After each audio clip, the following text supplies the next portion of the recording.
Hello everybody, this is Reed Newbert from Tandem Travels, and today I'm here to talk about the route of the Grand Alps. This majestic pathway through the Alps leads from Thonon-les-Bains in the north on the shores of Lac Léman or Lake Geneva to Menton, France on the Mediterranean Sea.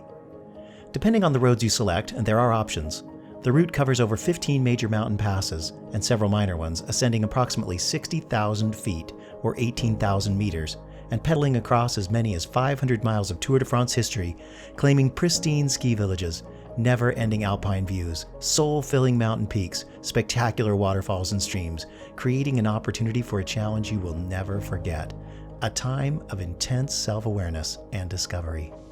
The construction of the scenic drive started in 1909 and was opened in 1913. In 1937, it was totally paved.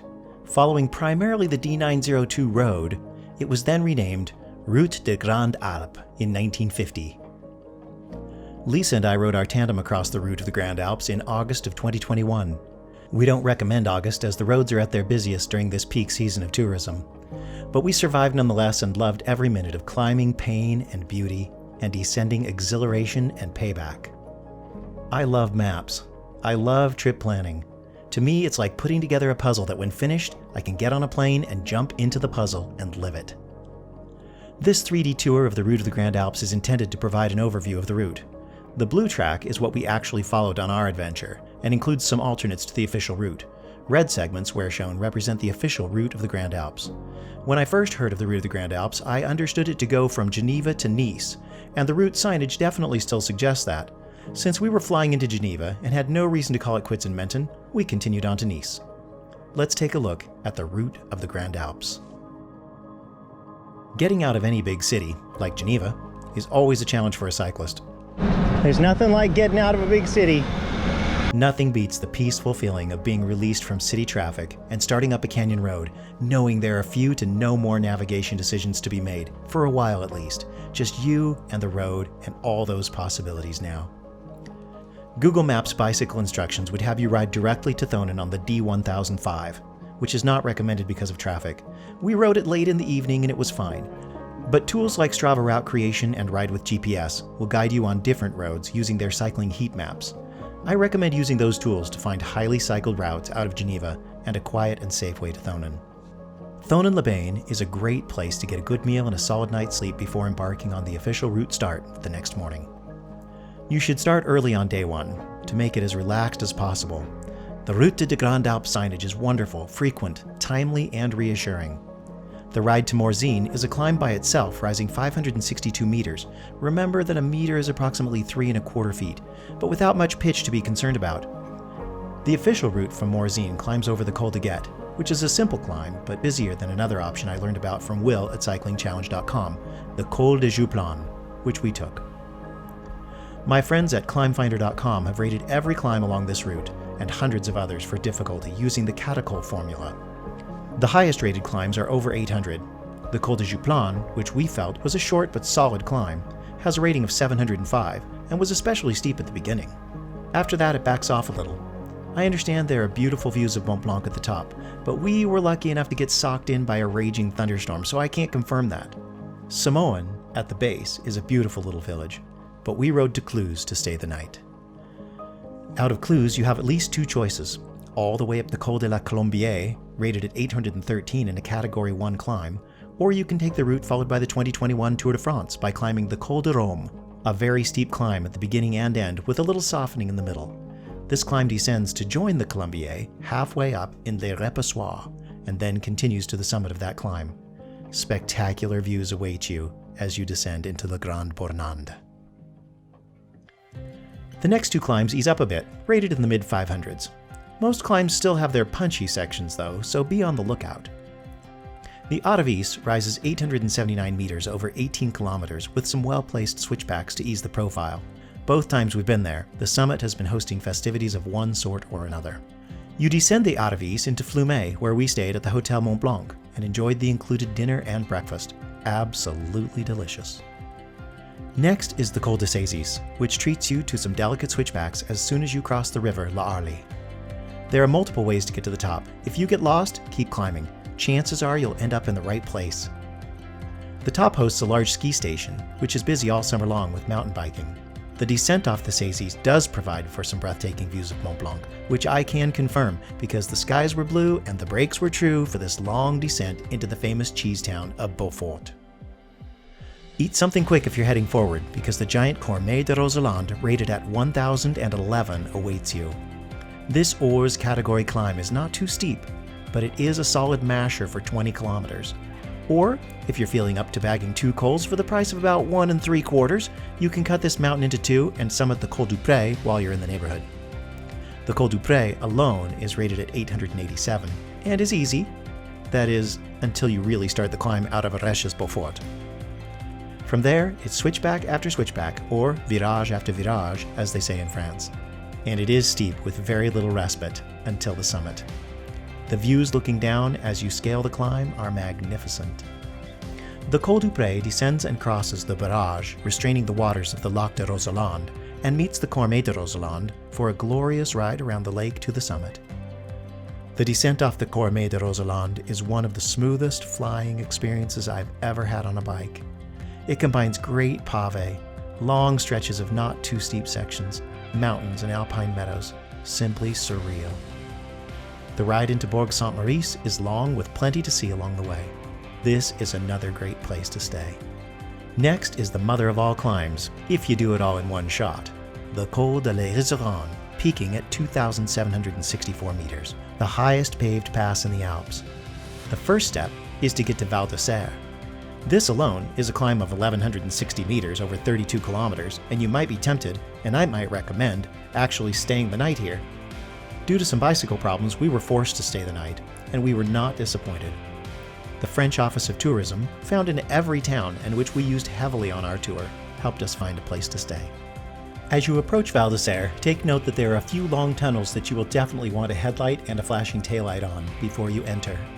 Out of Val d'Isère, the climb of the Col de Galibier is spectacular. Up, up, up. The mountain peaks are all around you in a panorama that won't quit. Speechless.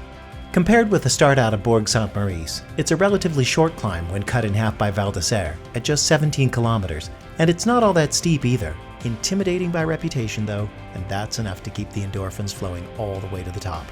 A mountain like many other French mountains, covered with ski lifts. Descending the Col de Galibier is another soul-filling event, recognizing man's true puniness within God's great creation. But yet, all of this is for us, and we can be grateful, which I am. Enormous, breathtaking views accompany you all the way down, and then a little up, and then a little more down, seeming like forever on your way to Saint-Michel-de-Maurienne. My recommendation is to press on up the Col du Telegraphe. It's a shorter 12-kilometer climb with an average gradient of 7.1%, nothing to be scoffed at, but my preference is to sleep in the mountains whenever possible, and Valois is just the ticket. Plenty of places to stay and eat, and you can open your hotel room windows and sleep with the cool mountain air and the roar of a stream, if you're lucky. The Col du Galibier out of Valois will wake up your legs and have you shedding layers quickly. Rated at 933 with an average gradient of 6.9% over 18 kilometers, this is a Tour de France regular, and rightly so.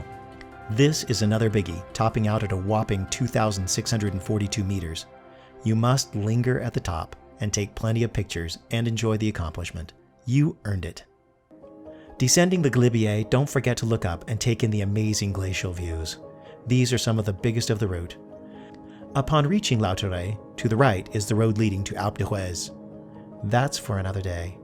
Take the left turn and another long road for Briançon. Again, we opted to press on from Briançon rather than stay. The mountains again. But I'm sure Briançon has plenty to offer.